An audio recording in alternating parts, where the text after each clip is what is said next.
Good morning, ladies and gentlemen.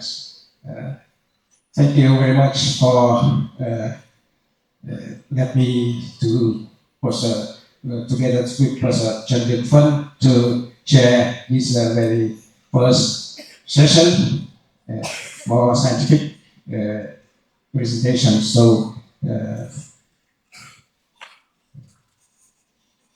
first speaker, I would like to invite Professor Mary Claire King to give presentation about sorry.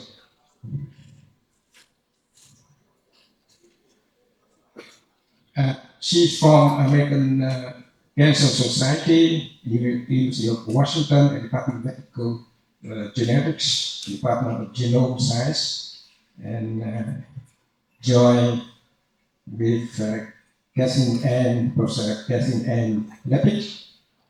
You have talked about the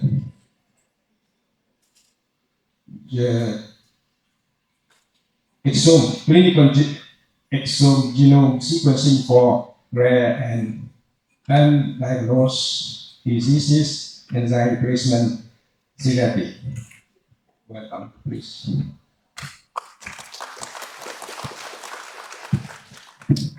Good morning. Dr. Leppick and I have decided that first, we will present this lecture because it is a report to all of you about the project that Dr. Leppick has been carrying out with Dr. Zung and Dr. Khan and their team for more than 15 years. The lecture on cancer will be a little later. Don't go away.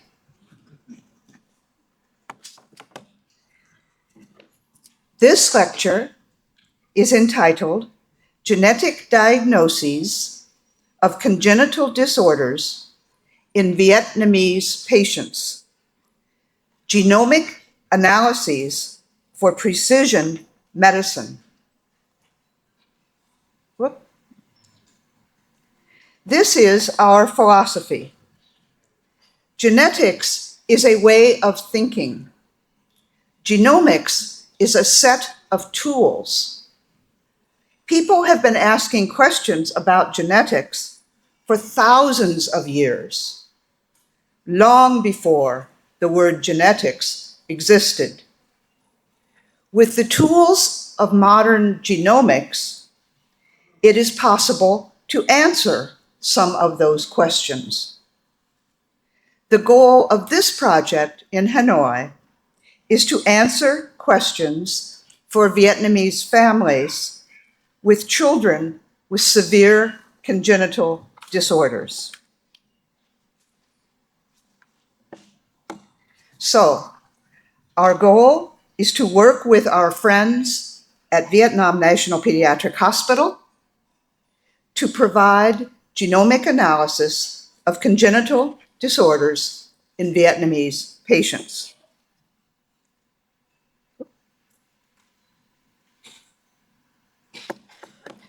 I will tell you a little about this collaboration. Its history is more than 15 years old when Dr. Kathy Leppick first came to Vietnam to work with the team at the hospital here. The work has always been on behalf of Vietnamese children. With the development of modern genomics tools, Dr. Leppick invited me to join her so that we could apply genomic analysis to her clinical diagnoses. I will explain these slides from the perspective of a geneticist. After this little talk, if you have questions, we will ask Dr. Leppick to come here so that she can give answers from the point of view of a physician. So you have us both. Our goal, her goal, I work for her, is to use genomics to provide genetic diagnoses for clinical management and to enable pre-gestational diagnosis for future healthy pregnancies. As you know, we will soon hear a presentation about PGD and its successes here in Vietnam. Here is our protocol. Dr. Dung and Khan and their team, with Dr. Leppig, provide a clinical diagnosis for each patient whom we see. Of course, it is tentative because it is purely clinical. We obtain blood samples from the patient, from both parents, mother and father, and from any affected siblings, brothers and sisters. We then historically have taken those DNA samples back to Seattle, where we carry out whole exome sequencing and, as necessary, whole genome sequencing, and now long-read sequencing of DNA and cDNA also. We also carry out interpretation with Dr. Leppig, Dr. Dung, Dr. Khan, and the team. I would like to make a comment that is not on the slides. In my experience, whole exome sequencing is very valuable as a first analysis tool. There are two reasons for this. First, because the exome is only 2% of the entire genome, the coverage is much, much better. We do not miss anything in coding sequence with whole exome sequencing. The second reason is that the computer science, the alignment, and the bioinformatics before interpretation, purely the computational tools, are much faster for whole exome sequencing than for whole genome sequencing. Of course, we can do both, and I will explain with each slide when we used whole genome sequencing as well as whole exome sequencing. Everyone had whole exome sequencing first, the child and the parents. After the analysis is complete and we have together our genetic diagnosis, the team here meets with the family to discuss PGD and, for some cases, treatment that can be carried out as a consequence of knowing the exact mutation. Here are, whoops.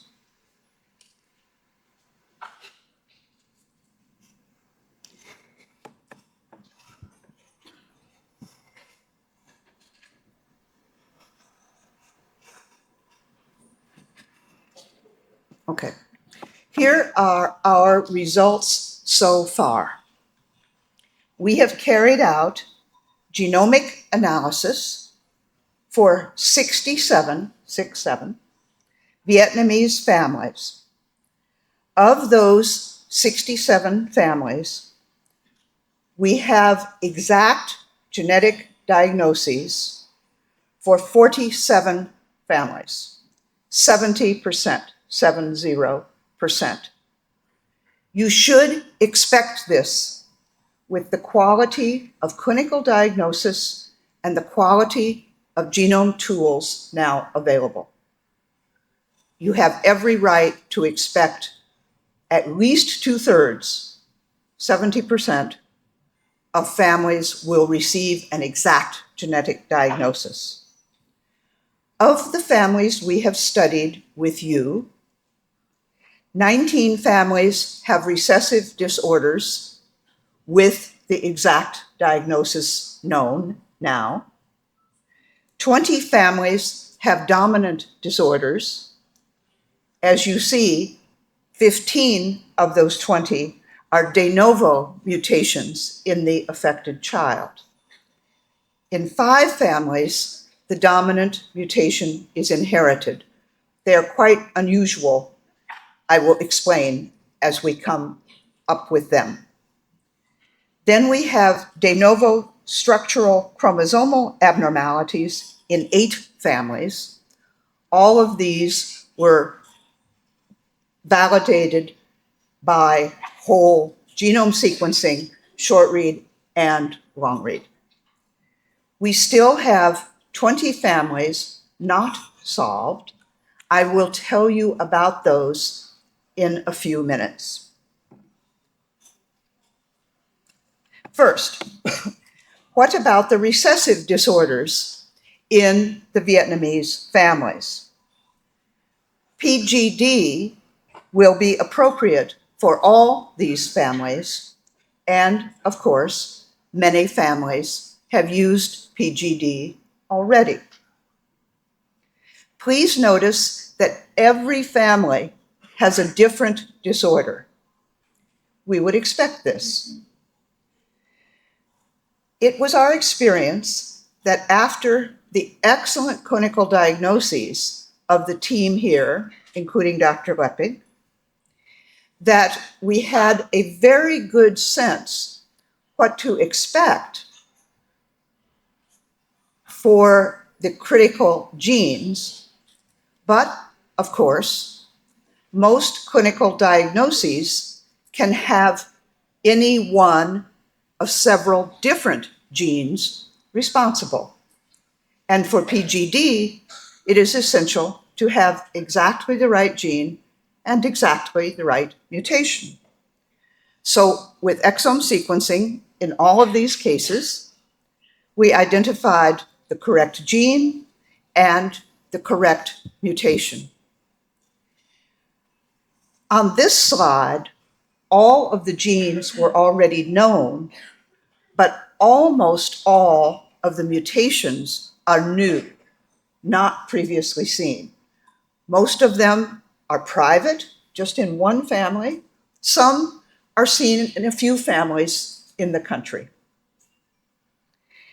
Please notice also that some of the genotypes are compound heterozygous, CH, and some of the genotypes are homozygous, and 2 are X-linked recessive.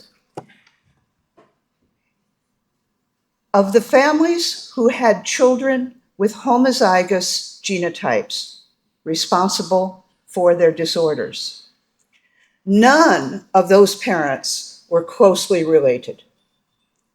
However, those parents came from the same part of the country and from generally the same village.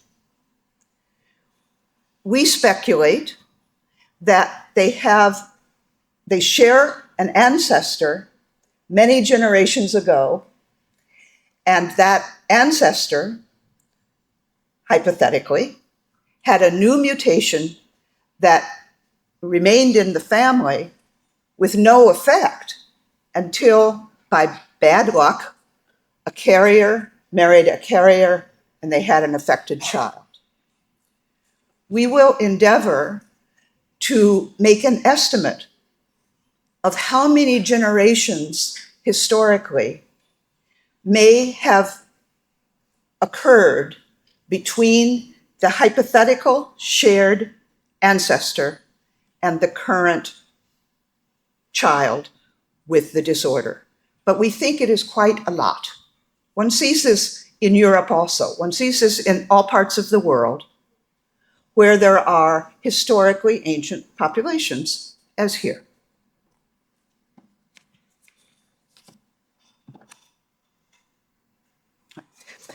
I will explain 2 examples of recessive conditions that we evaluated for which we have genetic diagnoses. The first example is of a primordial dwarfism. The sister and brother, whom you see here, are very small for their age, particularly the brother, who is more seriously affected. Both children had normal heart ultrasounds, and both children are very bright, social, lovely children. Their mental development is fine. Dr. Leppi made the tentative diagnosis of primordial dwarfism, and we had from the hospital a demonstration in X-rays of fusion of cervical vertebra. This gene discovery was very interesting because it extends the phenotype that had been described previously for this gene. Let me explain.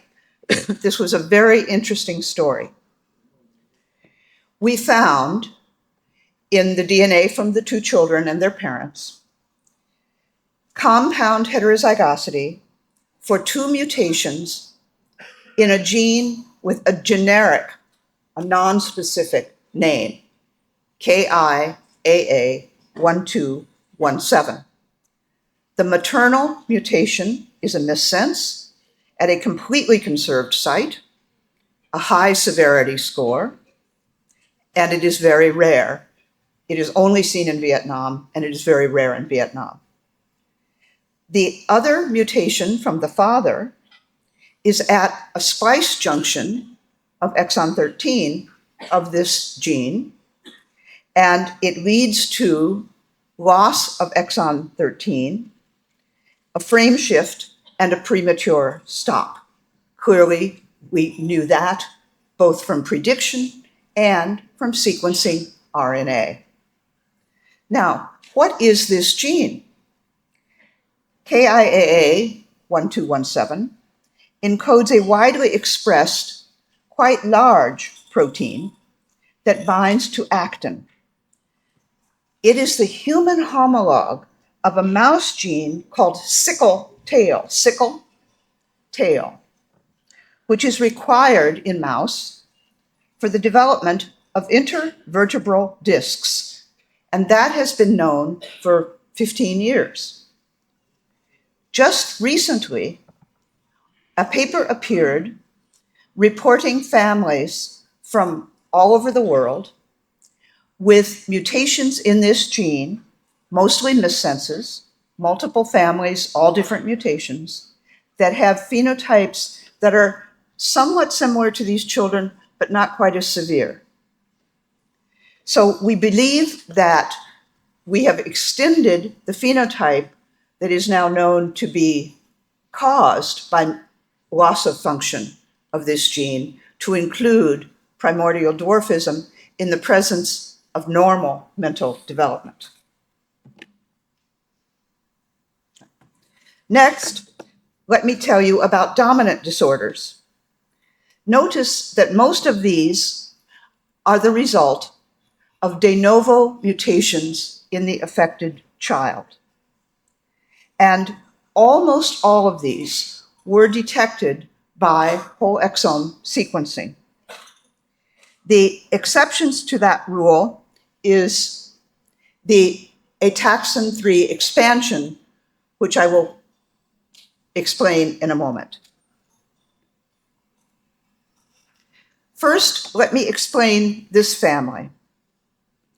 The tentative clinical diagnosis of this child was Rubinstein-Taybi syndrome. The child has motor and mental developmental delay, dysmorphic features, dry hair, and respiratory distress after birth. As you see from the pedigree, the family history is completely healthy except for the child.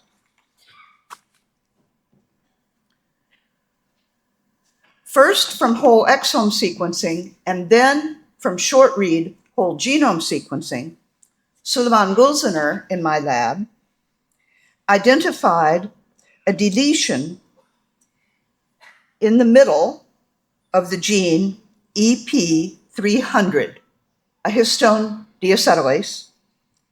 The deletion is 14 kb, and it deletes exons 17 through 23 in frame. So the deletion removes amino acids 1048 to 1292. Those amino acids are responsible for the bromo domain, which recognizes acetyllysines of histones, and the HAT domain, which is the histone acetyltransferase. A protein is still made, but you appreciate that it is likely to act as a dominant negative protein under these circumstances.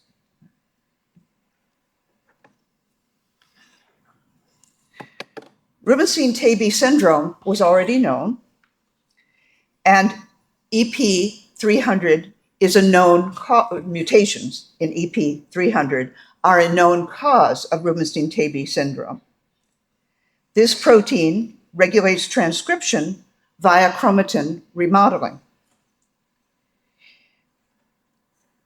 But most patients who have Rubinstein-Taybi syndrome have mutations in a different gene, CREB binding protein, CREB-BP, which is also involved with transcription. Rubinstein-Taybi syndrome due to mutations in EP300 is much less common than the other form. This form of Rubinstein-Taybi syndrome involves less severe facial dysmorphism, better cognitive function, but may have more severe microcephaly and malformation of facial bone structures. With this information, the family is in a position to evaluate whether future pregnancies are safe without any somatic mosaicism, or if there might be somatic mosaicism for this allele, that they need to be aware of and use PGD. I want to tell you about this tragic case. This is a family with progressive spinocerebellar ataxia.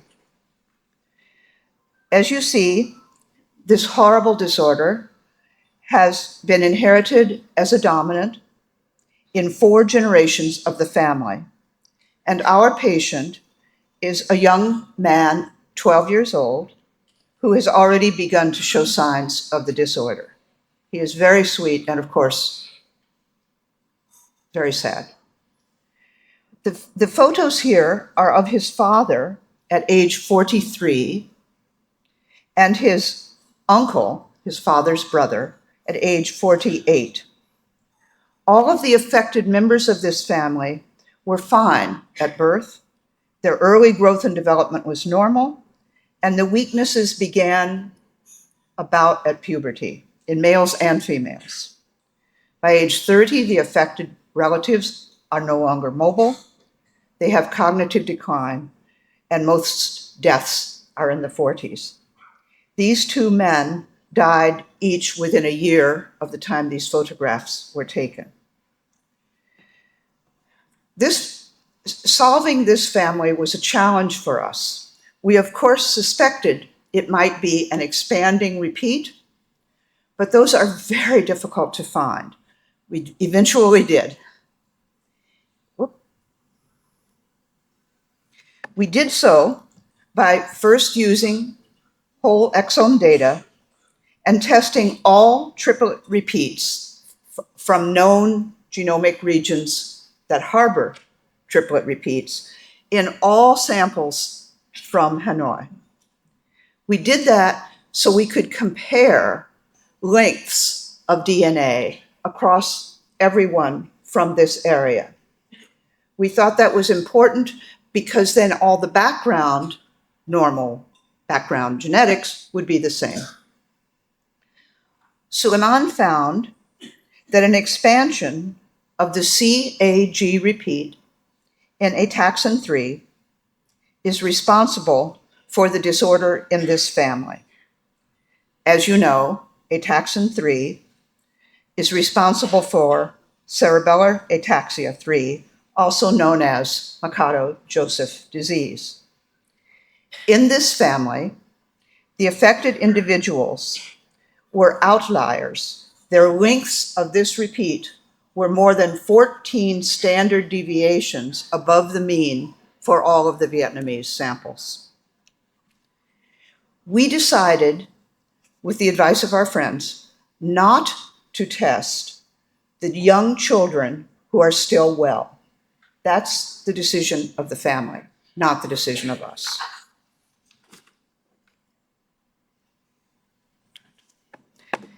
We found 8 families in which a de novo chromosomal abnormality was responsible for the disorder of the child. These could be deletions involving multiple genes, duplications involving multiple genes, or translocations. For each of the deletions and duplications, we first recognized there was a problem from whole exome sequence. Then we went back with whole genome sequence to determine the exact breakpoints of the event and also to confirm. In the case of the translocations, we found them first with short read whole genome sequence. So we mix techniques. Finally, what about the still unsolved families? As you see, the affected children in almost all of these families are the only affected members of the families. They are singletons, or S. There are 2 cases where there are multiple people affected, one recessive, one dominant. It is therefore likely, we think, that many of these cases will be de novo events, but cryptic de novo events that we have not been able to detect with exome sequence. We are currently evaluating them with short read whole genome sequence and with long read whole genome sequence. For the recessive disorder, we have one allele of a candidate gene, but not the second, so we're not sure if it's the correct gene or not. We also think it is possible that in some of these families, particularly the very last one, dominant, that we have a repeat expansion, like the Mercado-Joseph disease family, but in a region where no repeat expansion has been seen previously. Those are very difficult to discover, very difficult, because the technical issues with whole genome sequencing still introduce a lot of noise. Also, we think it is possible that some of these cases, the singleton cases, are not genetic at all. One of them we know for sure was a case of a child who had a CMV infection and was born with microcephaly. There could be other viral infections or exposures in utero that were not recorded, but are similarly causing these disorders. So our conclusions so far are, when the proband and both parents in a family can be sequenced, most cases can be solved. 70% of the families in this project received an exact genetic diagnosis. All the cases of that 70% are known syndromes and known genes, but almost all the critical mutations are new. Pre-gestational diagnosis is a great success. Many of these families now have subsequent healthy children. And the unsolved cases likely include both non-genetic causes and new genetic syndromes. We must keep working to solve these cases. Thank you very much for inviting us to Vietnam. It is our honor to work with you.